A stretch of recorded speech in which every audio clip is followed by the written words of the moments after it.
This is exciting. I think the last time I got to see him or spend a long time with him, there was a couple brief encounters. Jason Kelce was with Chris Long back on his podcast, who joins us on behalf of Kingsford and a part of ESPN's Monday Night Countdown crew. What's up, man? Good to see you. What's up? How you doing, Russillo? Good to see you again. I'm good. You know, I'm sure you've already been asked the same question a million different versions. And I actually love the GQ thing that you did because the headline was perfect. It's like, who becomes more famous once they're done playing professional sports? But you have, whatever the comps were, you have destroyed the comps. What has this been like? Like, what's the most real way you can talk about like the craziness of what your life is now? I don't know. It's hard to, it's happened fast, but it's also been kind of gradual. Like, I don't really know how to explain it. I mean, the biggest thing is like, it's just been crazy. Like, I don't really, there's a perfect storm of like my brother and I start this podcast and then that's having success. And then we just so happened the first year of that to make it to the Super Bowl. And then that puts it on a whole nother platform. And then my mom's out there. And then all of a sudden my brother starts dating the most famous person probably in the entire world. And so that's putting our family out to another demographic of people.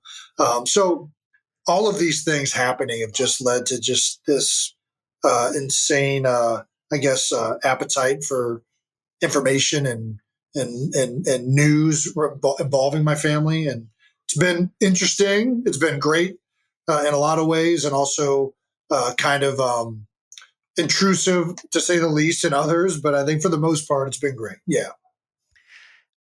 What I do think works, and I mean this, not that, we're super close, but I have enough friends that are friends with you that have been raving about you for years. And I think the Amazon part of it too, of getting the chance for us to peek into your life, is that what's working is that it's so genuine.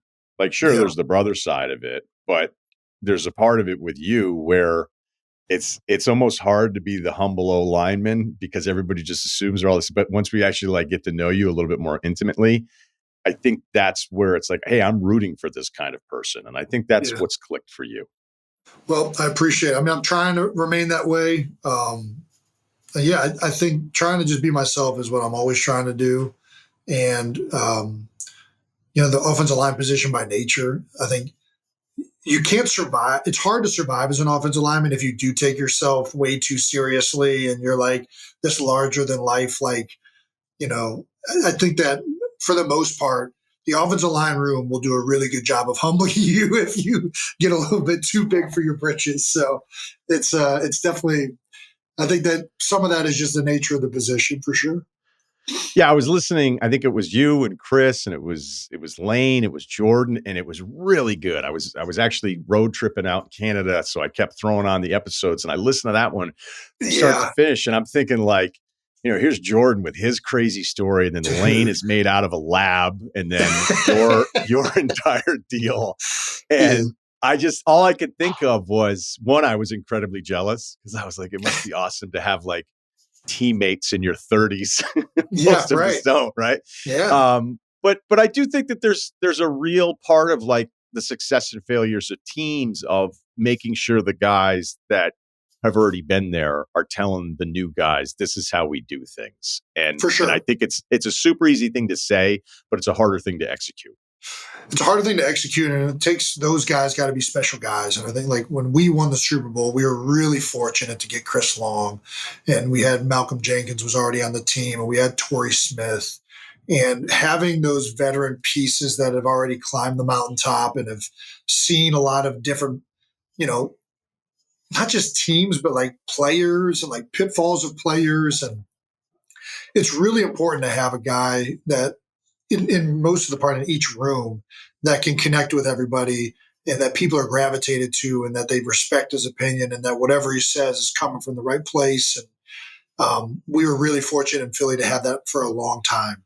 And you're right. I mean, one of the things I'm missing most not being in it right now is like you don't have the teammates and you're not in the room. And everybody says that's the thing you're going to miss the most. And no matter how many people say it, for me at least, like it's so much more apparent once it's finally gone that like, man, I just like miss talking to these guys. I miss being around them and the camaraderie of that. Like it's it's definitely something that I think is taken for granted by a lot of guys that are in the league still, and people on teams. Was this a tough week going into week 1 for It you? was. It was a tough week. I feel like I panic live tweeted the whole game because it was like a distraction for me. I look back, I'm like, why the heck did I just tweet the entire time?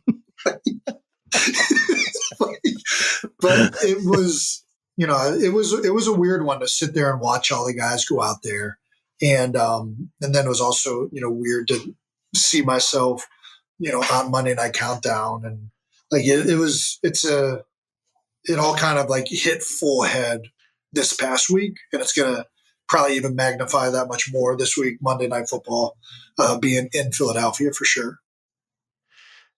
Okay, so the media role. All right. Yeah. I've worked with a lot of guys, Hmm. and as soon as somebody's done, they'll have assumptions about how they're going to do it, and sometimes they execute it. Sometimes it takes the seasoning. There's all sorts of different paths for the post playing career transition into it. What are you trying to balance? Where I'm like, man, I want to have something good to say, but I just played with these guys, or I Yeah. just played against this guy. Like, how are you handling? I don't want to be a dude who's now in the media who's just ripping all of these guys all the time, but I Right. also don't want to be the guy that's just protecting everybody because I just retired. Yeah, absolutely. I mean, that's the fine line that you're kind of walking. I think the biggest thing for me is again, just being honest. And I think that there's a way to criticize guys that you're being honest, and it's hard for a guy to be that mad if it's an honest assessment that isn't a disrespectful way of being said, right? I think that as a player, where that line is of man, this guy's just going over the top towards a guy. Whereas it's hey, listen, Jalen Hurts had a lot of really good throws this week. He also had a couple throws that were really bad that cost him some turnovers, and those are correctable. So I think that you saying an obviously like apparent truth is not disrespectful in my opinion. And I think that when you say it from a place of I want, either my former teammate, or I want, Lane Johnson, or I want, who am I thinking? Baker Mayfield, whoever. If I want them to actually play better, I'm genuinely happy for them. When you have those moments of hey, I'm not just a curmudgeon. I love this game, and I love when guys are executing it well. And then you also have the moments where it's man, I just wish that they would have got to this, or if they just did a little bit of motion, it would have messed up this aspect of it. I think that's kind of how I'm trying to approach it. Is genuinely be excited and just be honest in my assessments. And at the end of the day, if somebody does get upset, I can sleep at night if what I said was true, and in a respectful manner that I think is within the realm of a fair criticism. I think I the Eagles, yeah, you're right. And I think I think the basis of what you're trying to say too, and it was the same thing for us who didn't play, is that you don't want to make it personal, right? Right. And when I'm younger, less of a filter, you start getting older, all the players are younger than you, and you're like, you know what? I don't want to be a dick, Right. and I still may have that in me every now and then, but you want to avoid, at least for me, especially without the kind of resume you guys have, you're like, you don't want to be on Monday Night Countdown being like, these guys quit 3 weeks ago. That's the kind of stuff where you're just starting to call out somebody's manhood and their Yeah, pride. exactly. I think You're that, yeah. and I don't think that that doesn't offer, there's not that much insight into saying a comment like that. I think that maybe you can question, when losses pile up, it's human nature that there's going to be more infighting. And I don't know. I think that questioning manhood and stuff like that, I mean, listen, if it's out there, you got to say something about it. But I think that by and large, most of the guys on the football field, they want to win football games. They're playing hard. Towards the end of the season, that's when it kind of gets a little bit dicey, where guys are out of the playoffs. You know, um, once you start getting a lot of losses in a way, it starts creeping into self-preservation mode from everybody in organizations. So I don't know. It'll be interesting towards that part of the year. to see, what's the right thing to say or how to say it. But I think for the most part, being respectful, not trying to attack people as people, and more just being a parent about, what it is happening that's out on the field, and, criticizing, I guess, that portion of it. All right. I want to ask you a question that may sound stupid to you. Okay. Yet I Okay. am convinced, even though I've watched football forever, like I'm pretty good. I think I understand like basketball responsibilities. Football is entirely different. I would argue more than 90% of us that are talking about it regularly don't know what you're doing on the O line, don't know what the read is for the quarterback, don't know which safety was supposed to help and who was supposed to stay. Man, like I really don't think it's very hard for us to know, especially with the access of how we watch the entire thing. Okay, so I've probably read too many things about Jalen Hurts now taking over the protections because apparently you were a god when it came to this. Can you tell Wasn't good us? enough. Yeah. Can you tell us, like, in the most basic sense of what you saw and then how you adjusted the protection and what your options would be? So like you're coming up, you're lining up, and then what your role was and now how that, like I'll get to the Jalen Hurts part of it a little bit later, but I just want to understand it better. I think the audience wants to understand it better. Yeah, I think that's a very complex answer, and I will try and sum it up in as most digestible and easy way in a short amount of time as I can. I think basically there's multiple different types of protections. For drop back, for all intents and purposes, there's 5-man, 6-man, 7-man protections, but all of them kind of have, I guess, what you would call like an SOP, like where the point is going to start. And that's based on whether it's a 4-down defense or a 3-4 defense. And there's different parameters for those. But my job essentially is to go up, identify what the structure of the defense is, and call the protection so that the offensive line, the running back, if he's involved, the tight end, and the quarterback all know who we're responsible for. And typically that includes the 4-down defense, the 4-down lineman, if it's a 4-down. It could be a 5-0 where all 5 linemen are blocking all 5 big guys on the defense, and that'd be more like a 3-4 or a bear front. But my job is to identify what defense they're in and put the protection so that everybody knows where we're at, and it's the best in line for the quarterback, one, to pick up the people that are blitzing or rushing the quarterback, and then 2, so the quarterback knows and has an answer to deliver the football. And I think that I'm reading leverage, I'm reading spacing. A lot of people point out safeties. That is for sure a part of it. Like a safety over top of a nickel, there's a decent chance. Like,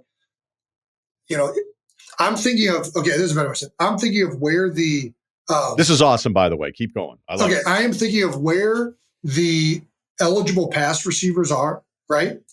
Because I know that the defense has to relate to those receivers if they want to like actually defend them.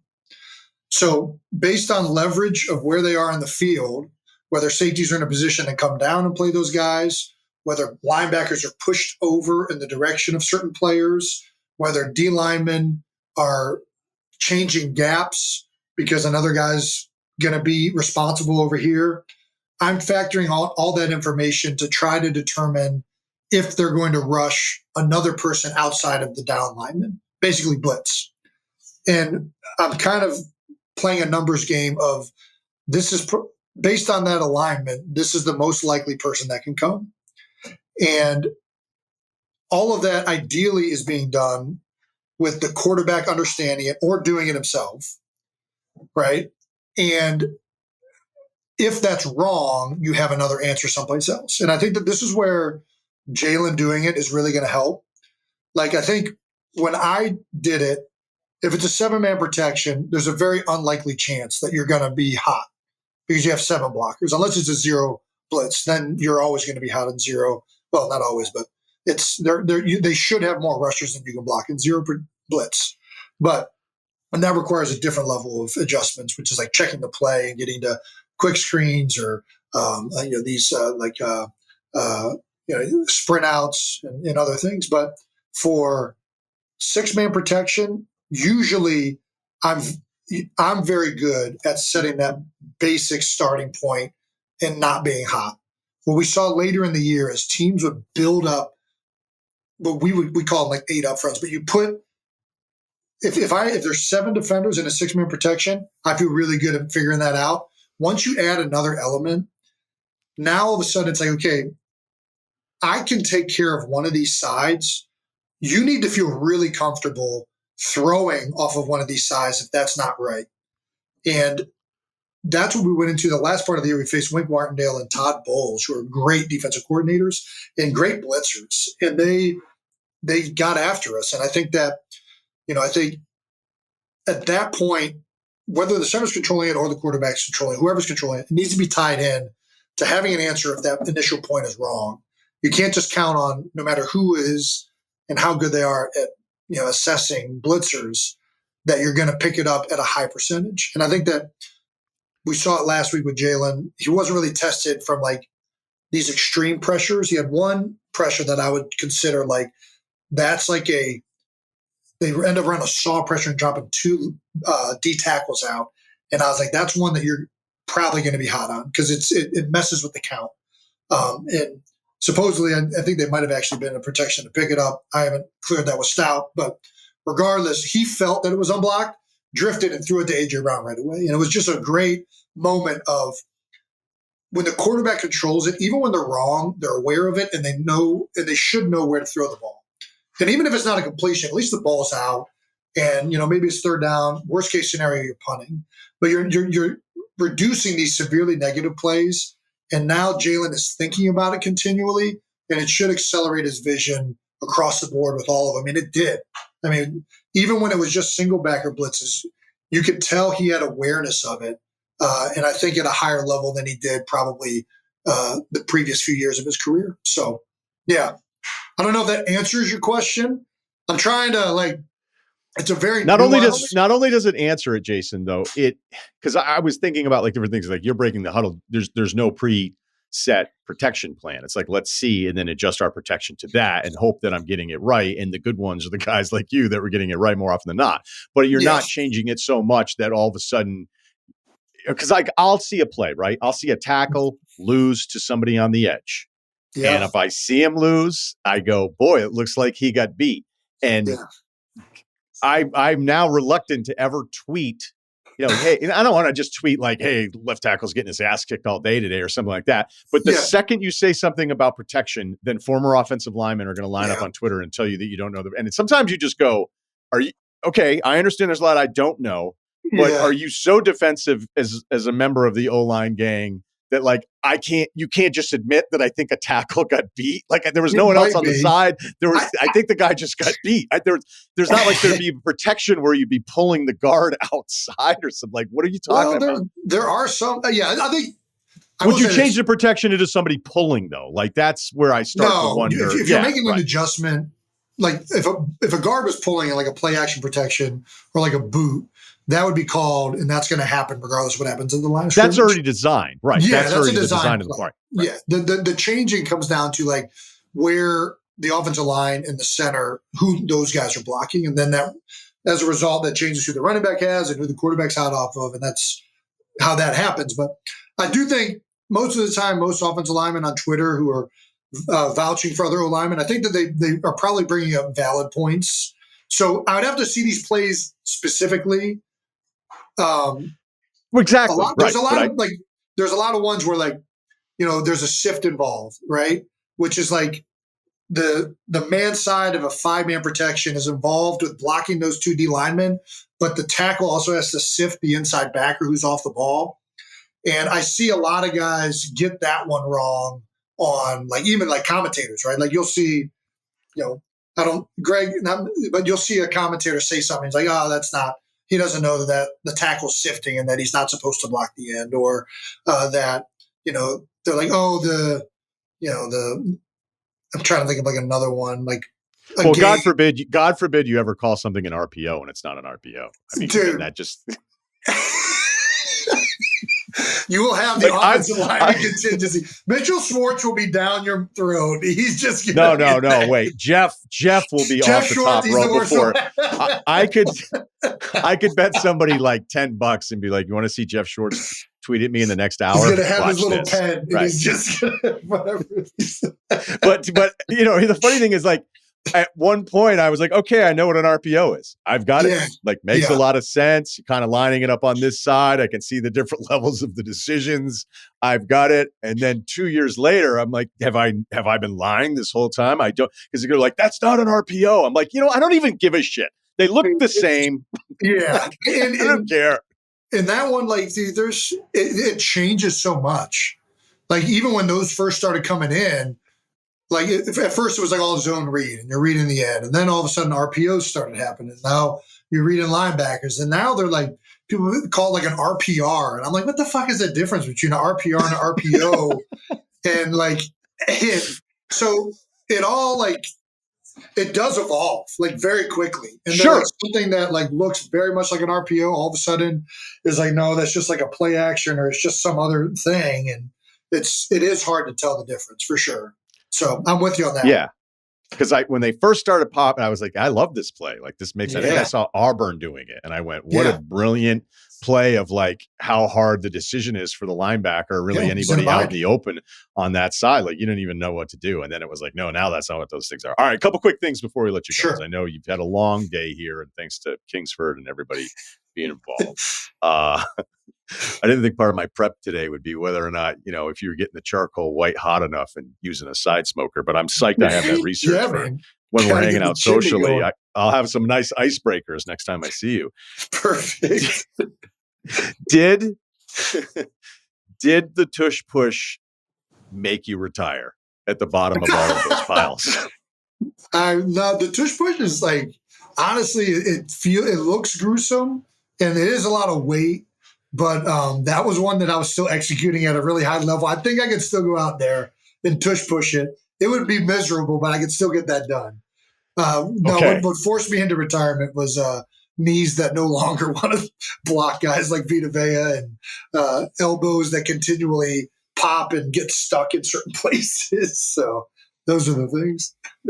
Okay, I know what the rules were when they were presented to me, but I have one Swift question, and that is, do you think DeAndre's jealous of these goal line attempts that Saquon's going to get this year? We'll see. I am curious to see how they handle 3rd and 1, 4th and 1 with Saquon there, because there's a big investment in Saquon, and sometimes that means that and it shouldn't impact play calling, but inevitably it does, where the Eagles want Saquon to work out even more so than any other move they've probably made, just to make sure that the more touchdowns Saquon has, it just looks like the best roster addition in the world. And even if he didn't have that, he could have the same impact on the team, and we could be brotherly shoving it in the end zone. But those touchdowns do factor. So I do wonder if there's going to be more touchdown opportunities in those 3rd and 1, 4th and 1 situations.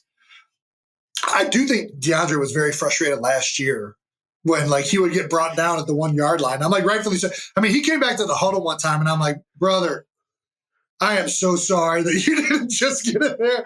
We both know what's coming. He just did all this work to get us here, and we're gonna tush push this thing across the end zone. So I think it'll be interesting to see how that factors in this year, as well as I think it's become so apparent that we're running the tush push. I do think that there's probably an argument to be made that maybe let's get to some of these auxiliary. They're hunkering everybody down in there, right?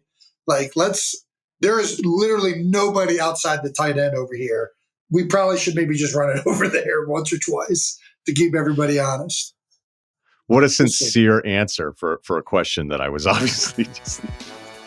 You're like, all right, I'm taking it seriously. Look, everybody I know loves you, man. So I'm happy for you. I'm happy for Travis, and I know Andre, your guy, and the New Heights deal. Andre and everything that's happening for you. So it's good to see the good guys getting it done. So thanks for today, man. Okay, Ron. Thank you so much. Thanks for having me.